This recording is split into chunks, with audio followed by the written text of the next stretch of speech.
grandes choses. Amen. Amen. Mais pour faire des grandes choses, il y a un point important et qui nous concerne tous, où on a vraiment besoin de revoir nos vies, c'est qu'il y a un passé. Amen. Il y a un passé qui nous retient. Il y a un passé qui nous empêche d'aller vers ce que Dieu prépare pour nous. On a entendu tout ce que Dieu a dit ce matin, c'est qu'il veut faire des grandes choses avec nous. Il a un plan merveilleux pour nous. Il y a déjà des grandes choses qui sont préparées d'avance. Amen. Mais ce matin, Dieu nous dit, quitte ton passé. Amen. Avec ton passé, si tu as un bagage déjà et que tu regardes à ce bagage, Dieu ne peut rien faire pour toi ce matin. Il te dit de quitter ton passé. Amen. Et on va commencer très vite parce que Dieu a déjà parlé. Et donc nous, on va juste appuyer sur un point. Nous allons prendre Genèse 12, 1. Ça sera vraiment notre texte de référence. Genèse 12, 1.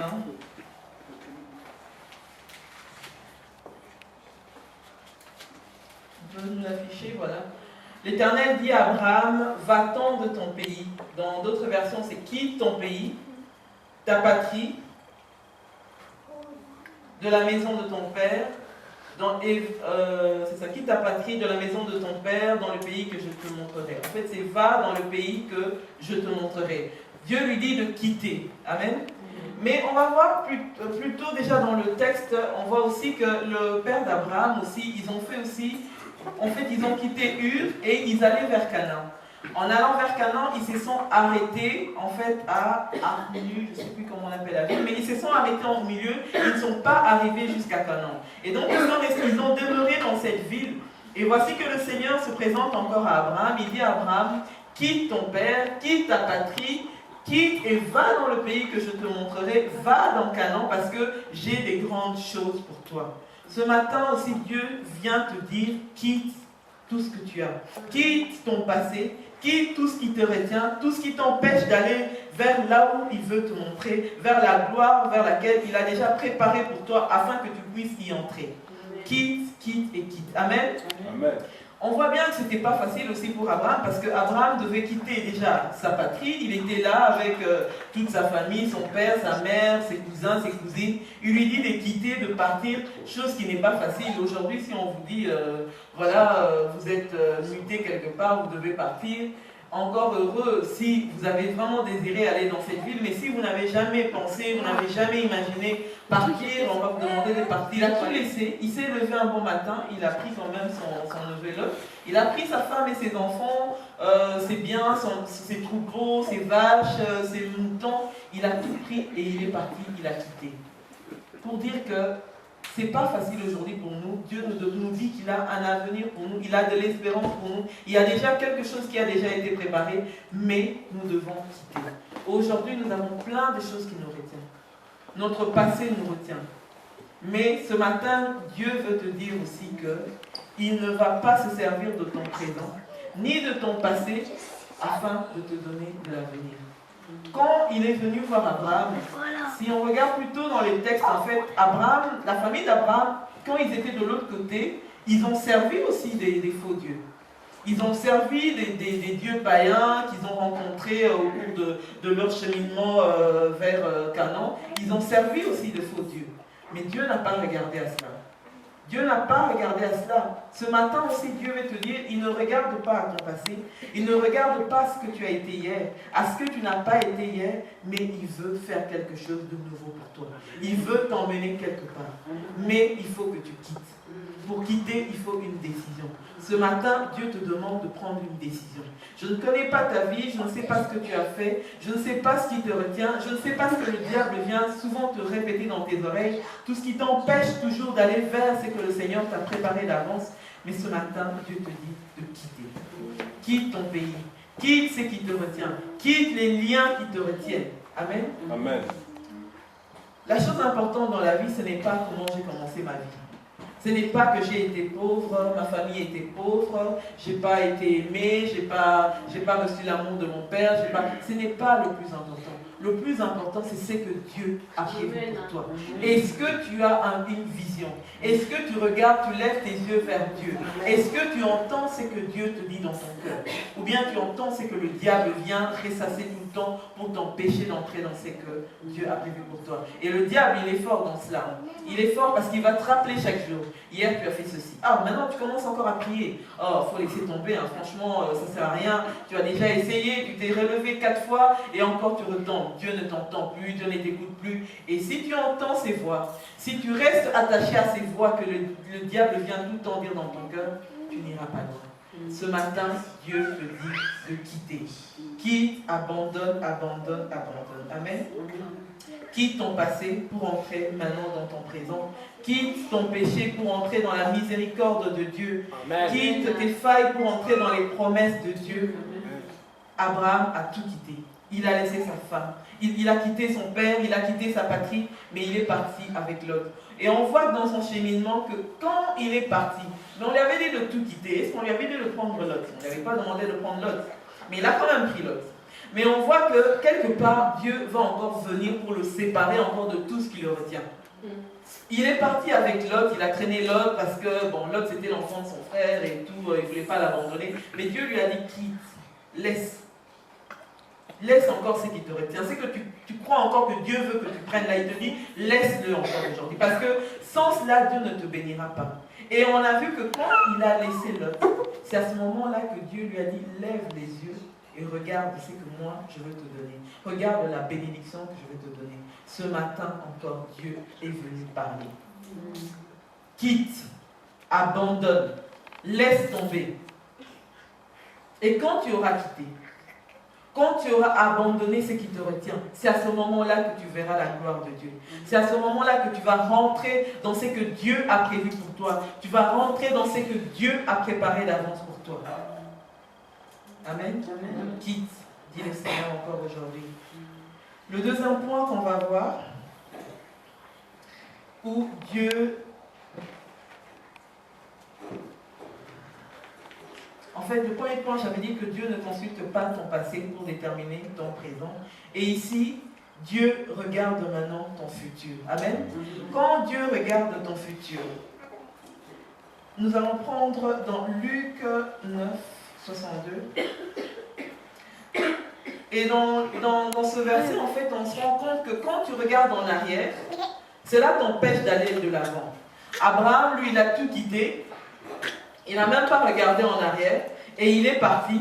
Dès qu'il a vraiment, il s'est libéré de ses liens familiaux et autres, il a levé les yeux et on a vu que Dieu lui a béni, lui a donné sa postérité. Il a vu que Dieu allait faire de lui le Père des nations.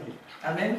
Et ici, maintenant, on te dit, quand tu quittes ton passé, amen, tu ne dois plus regarder en arrière. Et on va aller maintenant dans le Nouveau Testament, parce que là on a vu dans l'Ancien Testament, et on va aller dans le Nouveau Testament, dans Luc 9, 62, où Jésus dit ceci. En fait, il y a juste la petite histoire, en fait, il y a un homme qui vient voir Jésus pour lui demander de servir aussi avec Jésus. Et Dieu lui dit, vas-y, maintenant viens servir avec moi. Et voici l'homme qui dit, non, mais je dois d'abord aller pour dire au revoir à mon père, à ma mère, à ma tante, à ma cousine, à ma nièce. Oui, j'ai laissé mes histoires, j'ai encore une casserole au feu et tout. Je dois d'abord aller terminer tout ça. Et seulement après, je viendrai pour marcher avec toi. N'est-ce pas ce que nous faisons la plupart du temps? Nous restons toujours liés. Seigneur, je veux bien te servir, mais là, aujourd'hui, je ne peux pas parce que j'ai encore ma tante qui m'a appelé, j'ai encore ma soeur qui me retient, j'ai encore ceci, mon boulot, mon travail, j'ai encore plein de choses qui m'empêchent d'aller avec le Seigneur. Et voici maintenant dans Luc 9, 62, Jésus dit ceci maintenant, après que le monsieur ait dit tout ce qu'il avait, qu'il lui retenait encore, qu'il l'empêchait d'aller d'aller servir le Seigneur. Jésus dit, nul qui a mis la main à la charrue et qui regarde encore en arrière n'est propre pour le royaume de Dieu. Amen. Amen. Le nul qui vient ici un peu pour dire que c'est universel. Quiconque met la main à la charrue et regarde encore en arrière n'est propre pour le royaume de Dieu. Quiconque, ça veut dire tout le monde. Ça veut dire moi, ça veut dire toi, ça veut dire le pasteur, ça veut dire le diacre, ça veut dire le simple chrétien qui est assis. Amen. Quiconque met la main à la charrue et regarde encore en arrière n'est pas digne du royaume des cieux. Ce verset vient un peu en conclusion de ce que nous disons, un peu en conclusion, parce que si on regarde encore en arrière, on n'est pas digne de rentrer dans ce que Dieu nous donne. Amen. Dieu nous demande de laisser un passé pour aller vers ce que lui il a prévu. Mais toi, au lieu de laisser ton passé, mais tu continues à regarder encore en arrière, mais comment tu vas entrer dans ce que Dieu a prévu pour toi? Tu ne peux pas. Et quiconque met la main à la charrue, là on parle certainement d'un agriculteur, et donc il est en train de cultiver son champ, et il est en train de tirer sa charrue, c'est un outil en fait pour labourer. Et est-ce qu'il va encore regarder en arrière? En fait, quand il tire sa charrue, il doit aller de l'avant. Il ne doit pas regarder ce qu'il a déjà fait, mais il doit regarder ce qu'il a encore à faire. Amen. Donc, quiconque met la main à la charrue et regarde encore en arrière n'est pas digne de rentrer dans le royaume des cieux. Quiconque, ça veut dire toi, ça veut dire moi, ça veut dire tout le monde. Et ici, mettre la main à la charrue. En regardant le contexte ici, c'est un peu pour nous tous, un peu, qui avons connu Christ, qui est chrétien. En fait, là, Jésus est en train de parler à ses disciples. Il parle à des gens avec qui il est tout le temps. Ça veut dire qu'il est en train de nous parler encore à nous aujourd'hui. Quiconque, nous qui avons cru en Jésus-Christ, quiconque a mis déjà son pied dans les affaires de Christ, n'est pas digne, et qui regarde encore en arrière, n'est pas digne d'entrer dans le royaume des cieux. Et mettre la main à la charrue, c'est quoi? C'est travailler pour le royaume de Dieu. Amen. Est-ce que toi, ce matin, tu as mis ta main à la charrue? Est-ce que tu as mis ta main à la charrue? Ici, il parle aux disciples. Amen. Mettre la main à la charrue. Et mettre la main à la charrue, c'est quoi? C'est travailler dans le royaume de Dieu. Ce n'est pas le fait d'être à l'église. Amen. Ce n'est pas le fait d'être à l'église qui fait de toi un chrétien. Un chrétien, ça veut dire en fait pour Christ. Ça veut dire travailler pour le royaume de cieux. Comme il est dit là-bas. Amen. Est-ce que tu as mis ta main à la charrue? Ce n'est pas le fait de venir à l'église, de s'asseoir qui fait de toi un chrétien. Mais est-ce que tu défends les intérêts de Christ? Il faut être associé à Christ pour être appelé chrétien. Mais maintenant, quand toi tu te fais appeler chrétien, c'est sur base de quoi? Question de ce matin. Sur base de quoi tu te fais appeler Christ? Le fait que tu pries chez toi? Amen. Est-ce que c'est le fait de venir à l'église, d'appartenir à l'assemblée de la Louvière qui fait de toi un chrétien? Jésus dit, quiconque met la main à la charrue, c'est qu'il y a un travail à faire. C'est que la moisson est grande. C'est qu'il faut servir les intérêts de Christ. Mais comment servons-nous les intérêts de Christ? Et quiconque met la main à la charrue, beaucoup n'aiment pas mettre la main à la charrue. Beaucoup ne veulent pas servir dans le royaume. Et ce n'est pas facile, hein, parce que nous tous, on n'a pas le temps. Nous tous, on court, nous tous, on se lève, on va travailler, on rentre, on est débordé, on a plein d'histoires à faire, mais on essaye de mettre toujours la main à la charrue. Est-ce que toi, tu mets la main à la charrue? Est-ce que tu défends les intérêts de Christ? Est-ce que tu travailles pour le royaume de Dieu? Question de ce matin, à toi-même d'y répondre. Est-ce que tu travailles pour le royaume de Dieu? Parce que c'est ce que Dieu attend de toi. Il attend que tu laisses tout, que tu abandonnes tout. Le jour où tu as reçu Christ, c'est le jour où tu devais entrer dans le champ de Dieu pour commencer à tirer la charrue. Parce que Jésus, il a attendu d'être baptisé. Après son baptême, le ministère a commencé. Toi, tu as reçu ton baptême, tu as reçu Christ. Est-ce que tu tires la charrue aujourd'hui? Est-ce que tu travailles pour le royaume de Dieu? Amen. Quiconque met la main à la charrue et qui regarde en arrière n'est pas propre au royaume de Dieu. Amen. Un disciple ne doit pas être oisif. Amen.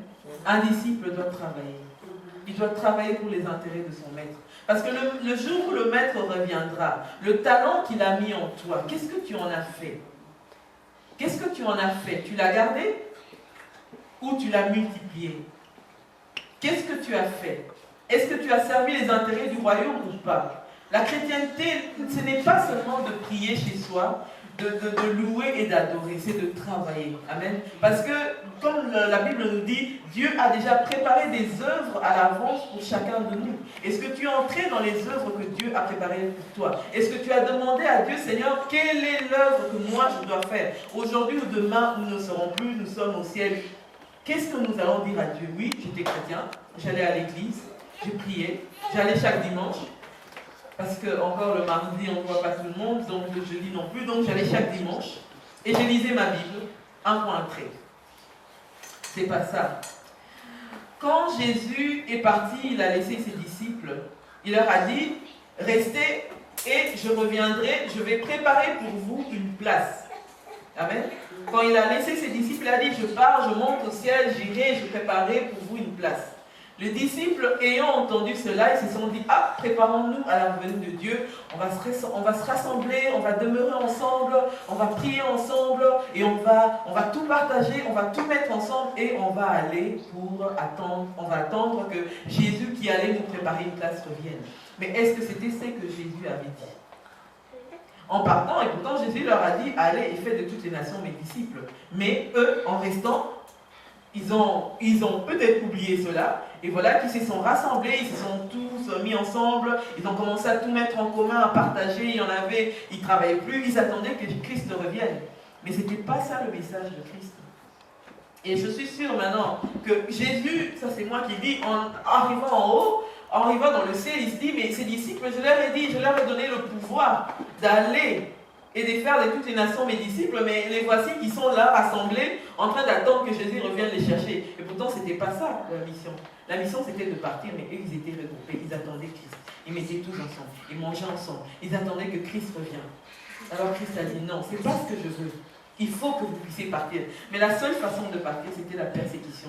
Et avec la persécution qui est venue, les disciples se sont éparpillés. Ils sont partis, on les a persécutés, ils sont partis. Et étant donné qu'ils sont partis, ils n'avaient plus à manger, ils n'avaient plus rien. Et voici qu'ils ont commencé à chercher du boulot pour commencer maintenant à manger. Et là où ils étaient, chacun là où il était dans son coin, il a commencé à parler de Christ, à ce qu'il avait entendu. Et c'était ce que Jésus voulait. C'était ce que Jésus voulait qu'ils aillent au travers de toutes les nations pour aller parler de lui et annoncer la bonne nouvelle. Amen. Et c'est ce que Dieu nous demande aujourd'hui.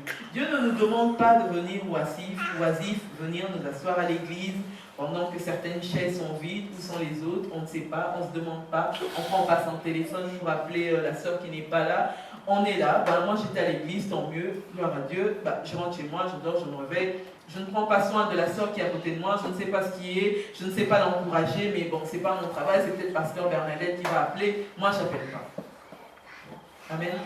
Non, on doit tous travailler pour le royaume, on doit tous tirer la charrue. Amen. On doit tous tirer la charrue. Il n'y a pas qu'une seule personne qui doit tirer la charrue. Tous, on doit tirer la charrue. Amen. Il y a plein de choses que les gens peuvent faire à l'église, mais les gens en veulent. Les gens ne veulent pas. Les gens n'osent pas. Mais qu'est-ce que Dieu a mis dans ton cœur? Il faut oser. Amen. Il faut oser. Parce que nous devons tirer la charrue que Dieu nous a donnée. Et Dieu a mis en chacun de nous un potentiel. Qu'il vous demandera. Qu'il vous demandera à la fin. Amen. Il ne faut pas qu'on soit arrêté par l'une ou l'autre chose de notre vie qui va nous empêcher d'entrer dans le royaume de Dieu. Amen. Dieu te recommande d'abandonner ton passé pour entrer vraiment dans ton futur. Amen. Nous allons prendre aussi Philippiens 3.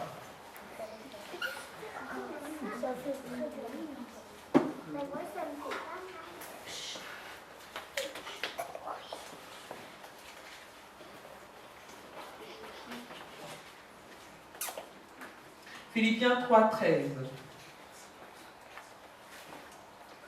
Nous allons voir encore l'exemple, et ici c'est Paul qui parle. Nous allons voir encore un autre exemple qui nous parle encore d'abandonner son passé.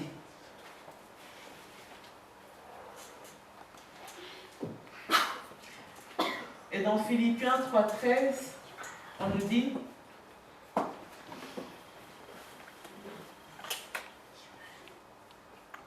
Frères, je ne pense pas l'avoir saisi, mais je fais une chose, oubliant ce qui est en arrière et me portant vers l'avant. et me portant vers ceux qui en avant. On peut nous mettre aussi le 14, le 13-14. Philippiens 3, voilà, 14. Je cours vers le but pour remporter le prix de la vocation céleste de Dieu en Jésus-Christ. Amen. Et ici, courir, ça nous fait penser à un athlète. Voilà. Et le bon exemple, vraiment, c'est la course avec relais.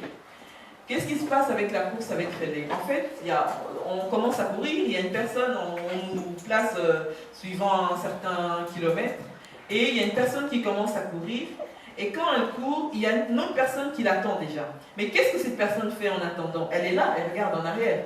Elle attend d'avoir le relais et pour pouvoir partir. Et souvent, ils font quoi? Ils courent un tout petit peu pour que l'autre puisse le rattraper et en prenant... Mais est-ce que pendant qu'il fait ça, est-ce qu'il est en train de courir? Il ne court pas. Hein. Il est sur place. Il court, il attend, il bouge juste pour... mais il ne court pas. C'est ça le passé qui nous retient. En fait, on est là, on regarde encore en arrière, on attend que le relais arrive. Et pendant ce temps, peut-être que l'autre, sur l'autre ligne, le relais est déjà arrivé, il a déjà commencé à courir. Et dès qu'il a le relais, il ne regarde plus en arrière. Est-ce que vous avez déjà vu, vous regardez souvent les Jeux Olympiques, est-ce que vous avez déjà vu quelqu'un qui a un relais et qui continue à regarder en arrière? Non. Le passé est passé. Maintenant, je dois partir et je dois arriver vers l'autre qui m'attend, qui attend le relais pour pouvoir lui aussi partir avec le relais. Et c'est comme ça qu'il gagne. Parce que s'il se met à regarder encore en arrière pendant qu'il a déjà le relais, ils vont perdre la course. Et ceux qui sont plus malins, ils vont remporter la course. Voilà ce que Paul dit. Il dit que le passé est derrière lui. On peut nous mettre le 13 parce que je n'ai pas en tête. Le 13, 14. Le 13 et le 14 en même temps. Voilà. Donc il dit, je ne pense pas l'avoir saisi, mais je fais une chose. Il y a une action. Il y a une action qu'il faut faire, oubliant ce qui est en arrière et me portant vers ce qui est en avant. Je cours vers le but pour remporter le prix de la vocation céleste en Christ. Amen. Il est en train de courir. Il sait que sa vie, c'est une course. Moi et toi, on ne sait pas quand est-ce que la mort viendra, ou quand est-ce que nous serons au ciel, ou quand est-ce que Jésus viendra nous chercher, mais on est en train de courir. On court, on a le relais. Est-ce que tu as le relais? Peut-être que tu n'as pas encore le relais. Il faut me dire qui n'a pas encore son relais. Parce que ta vie n'appartient qu'à toi-même. Le relais, c'est toi qui l'as. Si tu ne l'as pas, il faut me dire. Comme ça, on va prier pour que tu aies ton relais. Comme ça, il faut que tu commences un peu à courir. Il y a un truc qui te retient encore en arrière. Amen. Il faut que tu aies ton relais afin de commencer à courir. Oublions ce qui est en arrière. Amen. Qu'est-ce qui se passe en arrière? En arrière, on a des défaites. On a échoué dans l'une ou l'autre chose. On n'a pas reçu l'amour, je ne sais pas, d'un père. On n'a pas reçu l'amour d'une mère. On a perdu son père. On a perdu sa mère. On a échoué. Amen. On a été persécuté. On a été sali. On a été blessé. Tout ça, c'est en arrière. Oublions ce qui est en arrière, mais portant vers ce qui est en avant. Mais en arrière, il n'y a pas toujours les défaites. Hein. En arrière, il y a aussi les victoires. Mais qu'est-ce que ces victoires viennent faire dans notre vie? Ils viennent aussi nous empêcher d'aller vers l'avant. On s'assoit sur nos victoires. Amen. On a remporté la victoire hier, on s'assoit dessus. Oh, merci Seigneur, tu m'as béni, je m'assois. Combien ne sont pas venus chercher Christ pour un but, l'ayant reçu, se sont assis. On est venu chercher Christ parce qu'on n'avait pas du boulot. Dès que j'ai le boulot, on ne te voit plus à l'église. Je suis venu chercher Christ parce que j'avais besoin d'un enfant. Dès que tu as un enfant, je suis hyper occupé, l'enfant me prend tellement de temps que je n'arrive plus à venir à l'église. On est venu chercher Christ pour un mari. Dès qu'on a le mari, c'est fini. Ce sont nos victoires, cela. Mais ces victoires nous empêchent d'aller de l'avant. Nous nous asseyons sur nos victoires et nous restons là. Combien de fois on dit que Dieu est un Dieu vivant? Ok, il t'a béni hier, mais est-ce qu'il te bénit encore aujourd'hui? Pourquoi il ne te bénit pas aujourd'hui? Parce que tu ne le cherches plus. Tu es resté sur ta victoire passée et voilà que dans le présent, tu ne vis plus Christ parce que Tu restes sur tes anciennes victoires. On a dit que Dieu est un Dieu vivant. Ça veut dire tous les jours, il renouvelle ses bénédictions. Est-ce que tu y entres encore? Si tu n'y entres pas, il faut te ressaisir. Tu dis non Seigneur, moi je veux vivre de nouvelles choses avec toi. Parce que ce qui est passé est passé. Je vais vivre de nouvelles choses avec toi. Et toutes ces victoires passées nous retiennent, nous empêchent d'aller vers l'avant. Amen. Et on va voir un exemple. Il y a le peuple israélite, quand ils traversaient le désert. Voici qu'ils ont commencé à respecter, ils ont commencé à murmurer, oui, voilà, Dieu nous a fait sortir d'Égypte, voilà qu'il nous emmène dans les déserts, et maintenant il nous laisse tomber, toujours la même chose, on mange tout le temps la même chose, on en a marre. Dieu, étant fâché, qu'est-ce qu'il fait? Il envoie des serpents brûlants pour les piquer. Et ils étaient piqués, ils ont commencé à mourir, plusieurs ont commencé à mourir. Ils ont commencé à mourir et il y en a qui sont revenus vers Moïse pour dire tiens Moïse, s'il te plaît, demande pardon à Dieu parce qu'on a murmuré, on sait, on reconnaît, mais on veut maintenant qu'il nous pardonne et qu'on arrête de mourir, nos familles meurent, nos grands-parents, nos pères, nos femmes, nos enfants meurent, qui nous pardonne. Moïse prie Dieu et voici que Dieu lui dit voilà, élève un serpent d'airain et quiconque regardera au serpent d'airain sera guéri malgré les morsures, et ils seront guéris. Amen. Et Moïse, il élève le serpent d'airain et ils reçoivent la guérison. Et quand ils reçoivent les guérisons, il se passe qu'après, qu'est-ce qu'ils font de ces serpents d'airain qui étaient une victoire à ce moment-là? Dieu a béni. Qu'est-ce qu'ils font de ces serpents d'airain? Ils commencent à l'adorer. Ils oublient.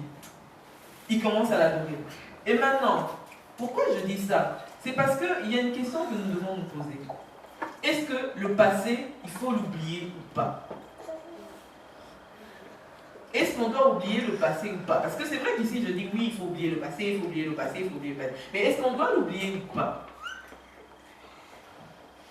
On doit quand même regarder au passé. Amen. Mais il y a deux choses. Le passé, quand il te permet d'aller de l'avant, on regarde. Mais quand le passé te retient et t'empêche d'aller de l'avant, on l'oublie. Comme ici pour le peuple égyptien. Et il y a deux versets en fait, pas contradictoires, mais bien qui se contredisent sur le passé. Il y a Ésaïe 41, 9 qui dit « Souvenez-vous de ce qui s'est passé de le temps ancien, car je suis Dieu. » Ça c'est dans Ésaïe 41, 9. Souvenez-vous de ce qui s'est passé dès les temps anciens, car je suis Dieu. Donc là, Dieu demande de se souvenir. Amen. Et un autre verset, toujours dans Ésaïe 43, 19, il dit « Ne pensez plus aux événements passés. » Toujours le même Dieu qui le dit. Dans le premier, Ésaïe 41, 9, il dit « Souvenez-vous de ce qui s'est passé dès les temps anciens, car je suis Dieu. » Et dans Ésaïe 43, 19, il dit « Ne pensez plus aux événements passés et ne considérez plus ce qui est ancien. Voici, je vais faire une chose nouvelle sur le point d'arriver. » Amen. Deux contradictions. Dieu qui dit « Souvenez-vous de ce qui est passé », mais dans l'autre il dit « Ne vous souvenez plus, voilà, je vais faire des choses nouvelles. » Alors, est-il bon de se souvenir? Est-il pas bon de se souvenir? Les deux sont bons. Mais on ne peut se souvenir de ce qui est passé que pour avancer. Mais quand ce qui est passé nous empêche d'avancer, eh bien on doit oublier.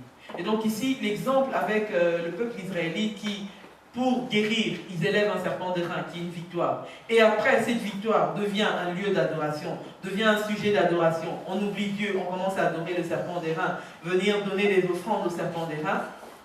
Ézéchias, un roi qui arrive au pouvoir, va détruire ce serpent d'airain parce que quand il est arrivé au pouvoir, il a détruit tous les idoles que le peuple avait. Donc, ici, un élément de victoire, après, devient maintenant un sujet d'adoration. Et là, Dieu dit non. À ce moment-là, on dit, ok, vous pouvez oublier le passé.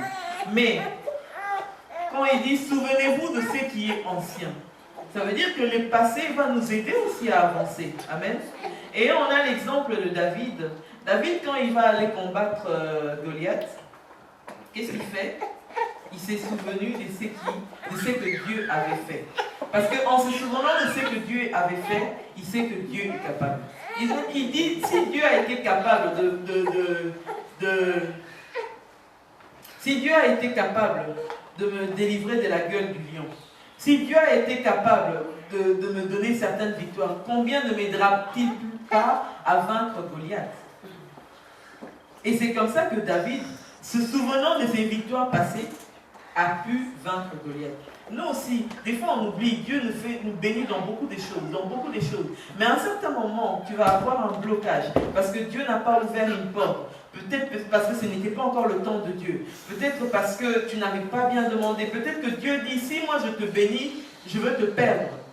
Mais tu oublies tout ce que Dieu a fait de bon dans ta vie. Tu oublies tout cela. Et tu regardes en arrière, et là ça te bloque. Amen. On a aussi l'exemple de la femme de Lot. À cause de l'intercession de David, voici que Lot quitte Sodome, et Dieu leur dit, partez. Et ne regardez pas en arrière. Partez, c'est vrai. Ils avaient tout, la maison, tout, ils avaient tout. Dieu dit, moi je veux détruire Sodome et Gomorrhe. Vous partez. Mais une seule chose, ne regardez pas en arrière. Et ils partaient, ils ont marché. Mais à un certain moment, la victoire du passé est remontée dans la tête de la femme de Lot. Il s'est dit, ma maison, oh là là, mes chaussures, mon sac. Oh, je vais regarder, peut-être que Dieu va détruire tout Sodome et va laisser ma maison. Amen. Et voilà qu'elle est transformée en sèche. Parce qu'elle a voulu être attachée aux choses du passé. Amen. Dieu nous demande d'abandonner le passé. Et vraiment, l'exemple de David, que cela nous serve d'exemple, que cela nous aide. Ce matin, Dieu a dit, il vient faire des choses nouvelles. Donc, ce qui se dit avant et ce qui se dit maintenant n'est qu'une continuité. Amen. Dieu est ici présent. Dieu était là depuis le début et il est encore maintenant. Amen. C'est à vous, c'est à nous maintenant d'entrer dans ce que Dieu veut faire de nouveau. Amen. Dieu est là. Il veut bénir. Amen. Dieu veut bénir. Des fois, nos pensées nous empêchent. Amen. Parce que, normalement, si on pense positif, nos parents seront positifs. Amen. On a l'exemple du lépreux. Le lépreux, on nous a donné un exemple dernièrement. Qu'est-ce qui se passe? Le lépreux, quand ils ont la lèpre dans l'ancien temps, qu'est-ce qu'ils devaient faire? Ils devaient tout le temps crier impur, impur, impur. Donc, leurs pensées deviennent leurs paroles. Et leurs paroles deviennent leurs habitudes. Qu'est-ce qui se passe? Dès qu'il y a quelqu'un qui s'approche de lui, il crie impur, impur, impur. Amen. Et leurs habitudes deviennent vraiment leur mode de vie. Et leur mode de vie, c'est quoi? C'est se cacher, aller, et ça devient un caractère, et ça devient leur vie de tout le temps. Amen. Nous aussi, quand on a des paroles qui ne sont pas bonnes, ça nous empêche d'entrer dans la gloire de Dieu. Ces paroles négatives deviennent, les pensées négatives déjà deviennent nos paroles, et on commence à les dire, nos paroles deviennent nos actions, nous nous éloignons des autres, nous nous séparons des autres, et ça devient des habitudes, et nous changeons notre vie. Mais si nous avons des pensées positives, que nous avons des victoires. Merci Seigneur pour ces victoires, mais nous devons aller de l'avant. Nous aurons des actions. Et nous avons vu David. David, toute sa vie, il ne faisait que rémémorer tout ce que Dieu avait déjà fait. Dieu, tu m'as déjà donné la victoire sur tel point. Comment ne me donneras-tu pas la victoire sur celui-ci? Et il allait, il avait la victoire. Mais si tu vas déjà dans ta tête, là j'ai déjà échoué, donc ça ne sert à rien, il ne faut même pas que je commence.